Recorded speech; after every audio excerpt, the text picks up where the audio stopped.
ഹബീബിന്റെ മുമ്പിൽ ഒരു വാപ്പ വന്നു. ബഷീർ ഇബ്നു സഅദ് റളിയല്ലാഹു അൻഹു അല്ലാഹുവിന്റെ റസൂലിന് ഹബീബിന്റെ മുമ്പിലേക്ക് തന്റെ മകൻ നുഅ്മാൻ റളിയല്ലാഹു അൻഹുവിനെ കൊണ്ടുവന്നു. എന്നിട്ട് ഹബീബിനോട് പറയുകയാണ്, നബിയേ, ഞാൻ അങ്ങയെ സാക്ഷി നിർത്തുന്നു, എൻ്റെ മകൻ നുഅ്മാനിന് മദീനയിലെ ആ കാണുന്ന ഈത്തപ്പനത്തോട്ടം ഞാൻ നൽകിയിരിക്കുന്നു നബിയേ. അത് എൻ്റെ മകന് ഞാൻ കൊടുത്ത ദാനമാണ്. അതിന് നബിയെ അങ്ങ് സാക്ഷി നിൽക്കണം. നുഅ്മാൻ എന്നവർക്ക് നൽകിയ ഈ തോട്ടത്തിന് നബി തങ്ങളോട് സാക്ഷി നിൽക്കാൻ പറഞ്ഞുകൊണ്ട് മഹാനായ സുഹാബി ബഷീർ ഇബ്നു സഅദ് റളിയല്ലാഹു അൻഹു ഹബീബിന്റെ മുമ്പിൽ വന്നിരിക്കുന്നു. അല്ലാഹുവിന്റെ റസൂൽ ഒരു ചോദ്യം ചോദിച്ചു. അന്നൊന്നിപ്പോ ആധാരം മാറ്റിക്കൊടുക്കലോ രേഖ ഉണ്ടാക്കലൊന്നുമില്ലല്ലോ, വാക്കുകളാണ്, സാക്ഷികളെ നിർത്തിയിട്ട് പറയലാണ്. അതന്നെയാണ് അതിൻ്റെ ആധാര കൈമാറ്റം എന്ന് പറയുന്നത്. അതിന് ഹബീബിനെ സാക്ഷി നിർത്തി. എൻ്റെ മകൻ നുഅ്മാനിന് നബിയെ, വാപ്പയായ ബഷീർ ഇബ്നു സഅദ് എന്ന ഞാൻ എൻ്റെ മകൻ നുഅ്മാൻ ഇബ്നു ബഷീറിന് ഞാനിതാ എൻ്റെ തോട്ടം നൽകിയിരിക്കുന്നു റസൂലേ, അങ്ങതിന് സാക്ഷി നിൽക്കണം. നബി തങ്ങളൊരു തിരിച്ചൊരു ചോദ്യം ചോദിച്ചു. അതൊരു വല്ലാത്ത ചോദ്യമാണ്.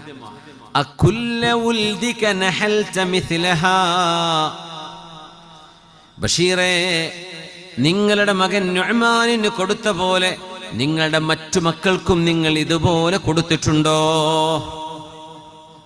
ഖാല ലാ, ഇല്ല നബിയേ, ഇല്ല. ഞാൻ നുഅ്മാനിന് മാത്രമാണ് കൊടുത്തത്. അശ്ഹദ് അലാ ഹാദാ ഗൈരി, ഈ പരിപാടിക്ക് സാക്ഷി നിൽക്കാൻ ബഷീറേ എന്നെ കിട്ടില്ല, നിങ്ങൾ വേറെ ആരെങ്കിലും കൊണ്ടുവന്നോളൂ. ഫഇന്നീ ലാ അശ്ഹദു അലാ സൂർ, അനീതി ചെയ്യുന്നതിന് സാക്ഷി നിൽക്കാൻ പ്രവാചകനായ എനിക്ക് സാധ്യമല്ല എന്ന് സ്വന്തം അനുയായിയായ ബഷീർ ഇബ്നു സഅദ് റളിയല്ലാഹു അൻഹുവിനോട് അല്ലാഹുവിന്റെ റസൂലിന്റെ പരാമർശം നിങ്ങൾ ആലോചിച്ചു നോക്കൂ. നബി തങ്ങളോട് മറ്റു മക്കൾ വന്ന് പരാതി പറഞ്ഞിട്ടല്ല ഇത്. നബിയെ, ഞങ്ങളുടെ വാപ്പ ഞങ്ങൾക്ക് തന്നില്ല എന്ന് മക്കൾ നബിയോട് വന്ന് പറഞ്ഞിട്ട് പോലുമില്ല. പക്ഷേ ഹബീബായ തങ്ങൾ വാപ്പയോട് ചോദിച്ചു, നിങ്ങൾക്ക് നുഅ്മാൻ എന്ന മകൻ മാത്രമാണോ ഉള്ളത്? അല്ല നബിയെ, എനിക്ക് വേറെ 4 മക്കൾ വേറെയുണ്ട്.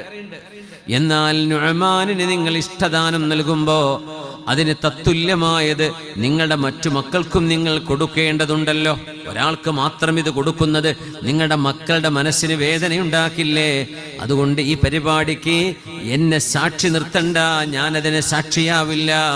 എന്നിട്ട് പറഞ്ഞു, ഇത്തഖുല്ലാഹ്, ഉപ്പമാരെ ഉമ്മമാരെ, നിങ്ങൾ അല്ലാഹുവിനെ ഭയപ്പെടണമേ. വസാവൂ ബൈന ഔലാദിക്കും, നിങ്ങളുടെ മക്കൾക്ക് ഒരുപോലെ വീതിച്ചു കൊടുക്കണമേ. വേറെ റിവായത്തിൽ വഅദിലു ബൈന ഔലാദിക്കും, നിങ്ങളുടെ മക്കളോട് എല്ലാവരോടും ഒരുപോലെയായി, നിങ്ങൾ വാപ്പയാണ് ഉമ്മയാണ്, നിങ്ങൾ നീതി പാലിക്കണമേ. അനന്തര സ്വത്ത് ഒരുപോലെ വിധിച്ചു കൊടുക്കണേ എന്നല്ല ഈ പറയുന്നത്. ജീവിതകാലത്ത് നിങ്ങൾ എന്തെങ്കിലും ചെയ്യുന്നുണ്ടോ അത് നിങ്ങൾ ഈക്വലായിട്ട് കൊടുക്കണം.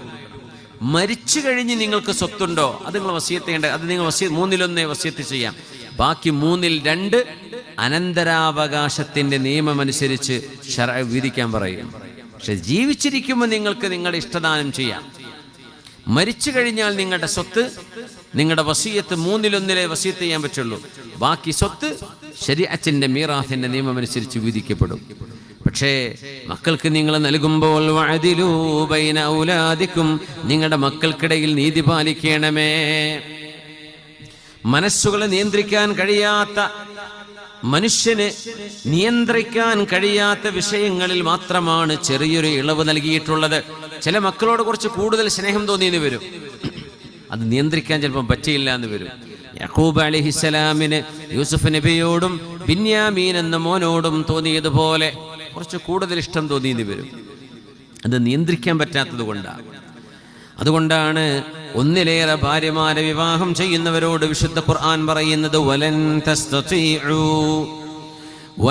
തസ്തതീഉ അൻ തഅദിലു ബൈനൻ നിസാഇ വലൗ ഹറസ്തും ഫലാ തമീലു കുല്ലൽ മൈലി ഫതദറുഹാ കൽ മുഅല്ലഖ.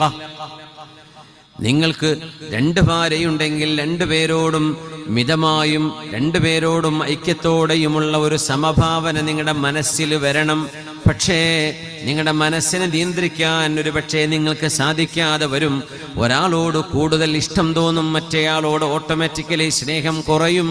അങ്ങനെ വരികയാണെങ്കിൽ നിങ്ങളുടെ ഒരു ഭാര്യയെ നിങ്ങൾ കയറില്ലാതെ കെട്ടിയിടുന്ന പോലെ നിങ്ങൾ അവളെ ബുദ്ധിമുട്ടാക്കുന്നതല്ലയോ? അതുകൊണ്ട് ഫലാ തമീലൂ കുല്ലൽ മൈൽ, നിങ്ങളുടെ ചാഞ്ചാട്ടം, നിങ്ങളുടെ മനസ്സിന്റെ ഇൻക്ലിനേഷൻ മുഴുവനായിട്ടും നിങ്ങളുടെ ഒരു ഭാര്യയിലേക്ക് ആവരുത്. രണ്ട് ഭാര്യയ്ക്കും ഒരുപോലെ മനസ്സ് കൊടുക്കാൻ നിങ്ങൾ ശ്രമിക്കണം. അത് നിങ്ങളെ കൊണ്ട് സാധിച്ചില്ലെങ്കിലും അങ്ങനെ ആവാം. ഹബീബായ റസൂലുള്ളാഹി തങ്ങൾ ആയിഷ ബീവി റളിയല്ലാഹു അൻഹയോടും ഹഫ്സ ബീവി റളിയല്ലാഹു അൻഹയോടും കാണിച്ചിരുന്ന വളരെ വലിയ സ്നേഹപ്രകടനങ്ങൾ കാണുമ്പോൾ ഹബീബായ നബി തങ്ങൾ തന്നെ പറഞ്ഞു, എൻ്റെ മനസ്സിനെ നിയന്ത്രിക്കാൻ എനിക്ക് കഴിയുന്നില്ല. എൻ്റെ ആയിഷയോട് എനിക്ക് ഇഷ്ടമുണ്ട്, എൻ്റെ എല്ലാ ഭാര്യമാരോടും എനിക്കിഷ്ടമുണ്ട്. പക്ഷെ ആയിഷ ബീവിയോട് എനിക്ക് വല്ലാത്ത ഇഷ്ടക്കൂടുതലുണ്ട്. അതെൻ്റെ പ്രിയപ്പെട്ട കൂട്ടുകാരൻ്റെ മോളാണ്. എൻ്റെ ഏറ്റവും അടുത്ത ചെറുപ്പം മുതലുള്ള എൻ്റെ ഹബീബായ അബൂബക്കറിൻ്റെ മോളാണ് റളിയല്ലാഹു അൻഹുമാ. അതുകൊണ്ട് നിങ്ങൾ എന്നെ ആക്ഷേപിക്കരുതേ, എന്നെ കുറ്റപ്പെടുത്തരുതേ, ഞാൻ ശ്രമിക്കായികയല്ല. ഹബീബായ നബി തങ്ങൾ പറയുമായിരുന്നു സ്വല്ലല്ലാഹു അലൈഹി വസല്ലം, നിങ്ങൾ ഓരോരുത്തരോടുമുള്ള കടപ്പാടുകൾ നിർവഹിക്കുമ്പോഴാണ് ഈ മതത്തിന്റെ ഭംഗി നമ്മൾ കാണിച്ചു കൊടുക്കുന്നത് മറ്റുള്ളവർക്ക്. നമ്മൾ അനുഭവിക്കുന്നത് വളരെ മനോഹരമാണ്. മക്കൾക്കിടയിൽ നീതി, ഭാര്യമാർക്കിടയിൽ നീതി, അയൽവാസികൾക്കിടയിൽ നീതി, അങ്ങനെയൊക്കെ ഇസ്ലാമിന്റെ കാഴ്ചപ്പാടാണ്. അത്ര മനോഹരമാണ് നമ്മുടെ ദീൻ എന്നത് സംസ്കാരമാണ്. നമ്മുടെ ദീൻ എന്ന് വെറും ഒരു നിസ്കാരം, നോമ്പും ഹജ്ജും ഉംറയും തീർന്നു അല്ലല്ല. നമ്മുടെ ദീൻ ഓരോ അനക്കത്തിലും അടക്കത്തിനും നിയമമുള്ളതാണ് നമ്മുടെ ദീൻ. അൽ ജാറു അഹഖു ബിസഖ്ബിഹി ജാറുദ്ദാരി അഹഖു ബിദാരിൽ ജാർ. നിങ്ങളുടെ അയൽവാസിയോട് നിങ്ങൾക്ക് കടപ്പാടുണ്ട്. നിങ്ങളുടെ ബന്ധുവിനോട് കടപ്പാടുള്ളതുപോലെ നിങ്ങളുടെ വീടിനോട് ചേർന്ന് കിടക്കുന്ന, ഏറ്റവും അരികത്ത് കിടക്കുന്ന അയൽവാസി ആരോ അവരോട് നിങ്ങൾക്ക് വല്ലാത്തൊരു കടപ്പാടുണ്ട്. രണ്ട് കടപ്പാടുണ്ട്. നിങ്ങളുടെ അയൽവാസി ഒരു ദൈവനിഷേധിയാണെങ്കിൽ ഉള്ളതുപോലെയല്ല, പടച്ചവൻ അംഗീകരിക്കുന്ന ഒരു മനുഷ്യനാണെങ്കിൽ അവരോട് രണ്ട് കടപ്പാടുണ്ടെന്ന് മഹാനായ റസൂലുള്ളാഹി തങ്ങൾ അൽ ജാറുൽ മുസ്ലിമു ലഹു ഹഖ്ഖാൻ. അതുകൊണ്ട് അയൽപക്കത്തോട്, കുടുംബ ബന്ധങ്ങളോട്, മക്കളോട്, ഭാര്യയോട്, മാതാപിതാക്കളോട്, എല്ലാവരോടും മക്കളോട് പറയാണ്, മാതാപിതാക്കൾ മോശക്കാരാണെങ്കിലും അല്ലെങ്കിലും മാതാപിതാക്കളാണ് എന്ന ഒരൊറ്റ കാരണത്താൽ നിങ്ങൾ അവരോട് ഏറ്റവും നല്ല സ്വഭാവത്തിൽ പെരുമാറേണ്ടവരാണ്. മന്നഹഖുന്നാസി ബിഹുസ്നി സുഹാബതി യാ റസൂലല്ലാഹ്. ഹബീബായ നബിയെ, ഞാൻ ആരോടാണ് ഏറ്റവും നന്നായി പെരുമാറേണ്ടത്? നമ്മൾ റോഡിൽ നന്നായി പെരുമാറുന്നവരാണ്. നമ്മൾ സ്കൂളിൽ, നമ്മുടെ കോളേജിൽ, നമ്മുടെ ഓഫീസുകളിൽ, പോലീസ് സ്റ്റേഷനിൽ, പഞ്ചായത്തിൽ, വില്ലേജ് ഓഫീസിൽ പോയാൽ, കോർപ്പറേഷനിൽ പോയാൽ, കോർട്ടിൽ പോയാൽ വളരെ ഡീസൻ്റ് അല്ലേ നമ്മൾ? അവിടെ ഡീസൻ്റ് ആയില്ലെങ്കിൽ വിവരം അറിയും. അപ്പം നമ്മളെ തന്നെ അങ്ങ് നിയന്ത്രിക്കുകയാണ്. ആരുടെ മുമ്പിലാ ഏറ്റവും ഡീസൻ്റ് ആവേണ്ടതെന്ന് ഹബീബിനോട് ചോദിച്ചപ്പോൾ ഹബീബിൻ്റെ മറുപടി എന്താണെന്നറിയോ? നിന്റെ സ്വന്തം ഉമ്മയോട് ഏറ്റവും ഡീസൻ്റായി പെരുമാറേണ്ടത്. പൊന്നുമക്കളെ, വിദ്യാർത്ഥിനികളെ, നിങ്ങളുടെ ഉമ്മയോടാണ് ഏറ്റവും കൂടുതൽ ഡീസൻസി നിങ്ങൾ കീപ്പ് ചെയ്യേണ്ടത്. ഉമ്മ ഡീസൻ്റ് ആവണം എന്ന് നിർബന്ധമല്ല എന്നതാണ് അത്ഭുതം. വാപ്പ ഡീസൻ്റ് ആവണമെന്ന് നിർബന്ധമല്ല. അത് വാപ്പയായാൽ മതി, ഉമ്മയായാലും മതി. അവർക്ക് അവകാശപ്പെട്ടതാണ് മക്കൾ അവരോട് നല്ല നിലയ്ക്ക് പെരുമാറുക എന്നത്. ആ അവകാശം മാതാപിതാക്കൾക്ക് വകവെച്ചു കൊടുക്കലാണ് ഈ പ്രപഞ്ചത്തിൽ പടച്ചവനോടുള്ള നമ്മുടെ കടപ്പാടുകൾ പുലർത്തിയതിനു ശേഷം രണ്ടാമത്തേത് നമ്മുടെ മാതാപിതാക്കളോടുള്ള ഈ കടപ്പാടാണ്. നമ്മൾ ശ്രദ്ധിക്കാറുണ്ടോ? മാ ബർറ മൻ അഹദ്ദ നദറതഹു ഇലാ വാലിദൈഹി. മഹാന്മാർ പറയുമായിരുന്നു, ഉമ്മയോടോ ഉപ്പയോടോ തുറിച്ചൊരു നോട്ടം നോക്കുന്ന മനുഷ്യൻ ആ ഉമ്മയോടും വാപ്പയോടും കരുണ ചെയ്തില്ല, ആ ഉമ്മയോടും വാപ്പയോടും ചെയ്യേണ്ട ബാധ്യത നിർവഹിച്ചില്ല. ആര്? തുറിച്ചൊരു നോട്ടം നോക്കി ഉമ്മയെ, മോൻ അല്ലെങ്കിൽ മോള് വാപ്പയെ നോക്കി തുറിച്ച ഒരു നോട്ടം നോക്കിയാൽ ആ വാപ്പയോടുള്ള ബാധ്യത നിങ്ങൾ നിർവഹിച്ചില്ല. ഉമ്മയെ അങ്ങനെ നോക്കിയാൽ ഉമ്മയോടുള്ള ബാധ്യത നിർവഹിച്ചിട്ടില്ല. ഇതൊക്കെ ദീനിനെ പറയാൻ കഴിയൂ പ്രിയപ്പെട്ട സഹോദരങ്ങളെ. നമ്മുടെ സയൻസിനും കെമിസ്ട്രിക്കും ബയോളജിക്കും നമ്മുടെ എക്കണോമിക്സിനും ബിസിനസ് സ്റ്റഡീസിനൊന്നും പറയാൻ കഴിയില്ല. അത് ദീനിനെ പറയാൻ കഴിയൂ. എല്ലാറ്റിലും പരമമായ നീതി, എല്ലാവരോടും പരമമായ നീതി, എല്ലാറ്റിനും സർവമതങ്ങളോടും നീതി. അങ്ങനെയാണ് അന്യമതവിശ്വാസികൾ, അവരിലുള്ള നന്മകളെ സ്വീകരിക്കാൻ നമ്മൾ കടപ്പെട്ടവരാണ്.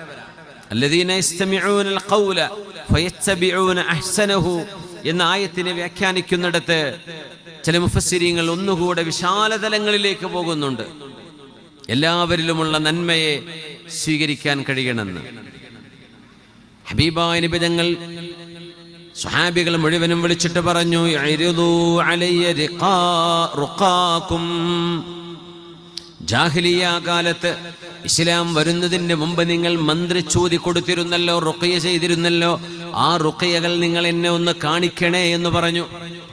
അപ്പോ ജാഹിലിയ കാലത്ത് രോഗശമനത്തിന് അവര് മന്ത്രിച്ചൂതുമായിരുന്നു. മന്ത്രിച്ചൂത് എന്ന് പറഞ്ഞാൽ എന്താ?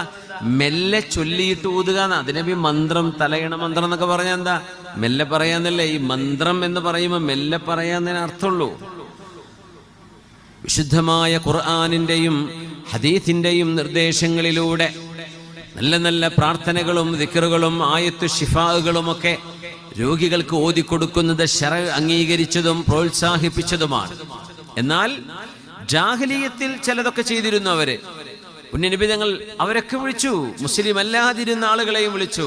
നിങ്ങൾ എന്താണ് പ്രീ ഇസ്ലാമിക് ടൈമിൽ, ഇസ്ലാം വരുന്നതിന്റെ മുമ്പ്, അതായത് നബി തങ്ങൾ നുബുവത്തുമായി വരുന്നതിന്റെ മുമ്പ് എന്താണ് നിങ്ങൾ രോഗശമനത്തിന് ഇവിടെ ചൊല്ലിക്കൊടുത്തിരുന്നത് എന്ന് നബി തങ്ങൾ സ്വഹാബികളോട് ചോദിച്ചിട്ടുണ്ട്. സ്വഹാബികളല്ലാത്തവരെ വിളിപ്പിച്ച് ചോദിച്ചിട്ടുണ്ട്. സ്വല്ലല്ലാഹു അലൈഹി വസല്ലം റുഖൽ ജാഹിലിയ, അതാണ് അരിദു അലയ്യ റുഖാകും എന്ന് പറഞ്ഞു. എന്നിട്ട് അതിൽ ഏതൊക്കെയാണോ ശറഇനോട് യോജിച്ചു വരുന്നത് അവകളെ നബി തങ്ങൾ അംഗീകരിക്കുകയും ശറഇനോട് യോജിക്കാതെ വരുന്നവയെ നബി തങ്ങൾ തള്ളിക്കളയുകയും ചെയ്തു. തെമീമത്തുകൾ അങ്ങനെയാണ്. തെമീമത്ത് എന്ന് പറഞ്ഞ ഏലസ് എന്നാണ്. ഏലസുകൾ എല്ലാം ശിർക്കാണ് എന്ന് ഒരു ഹദീസിനെ ശരിക്കും മനസ്സിലാക്കാതെ ചില ആൾക്കാർ പറയാറുണ്ട്. ഹബീബായ റസൂലുള്ളാഹി തങ്ങൾ നിഷിദ്ധമാക്കിയത് ജാഹിലിയത്തിന്റെ സ്വഭാവത്തിലുള്ള ഷിർക്ക് കൊണ്ടുവരുന്ന വചനങ്ങൾ ഉൾക്കൊള്ളിക്കുന്ന റുഖയകളും ഷിർക്ക് വന്നു പോകുന്ന തെമീമത്തുകളുമാണ്. അത് ഫിഖ്ഹിന്റെ വീക്ഷണം എന്താണെന്ന്, കർമ്മശാസ്ത്ര നിയമങ്ങൾ എന്താണെന്ന് പഠിക്കാതെ ഏതെങ്കിലും കേവല ഹദീസുകളെ തർജ്ജമ ചെയ്ത് അർത്ഥം വെക്കുമ്പോൾ വരുന്നു പോയ ചില അബദ്ധങ്ങളാണ്.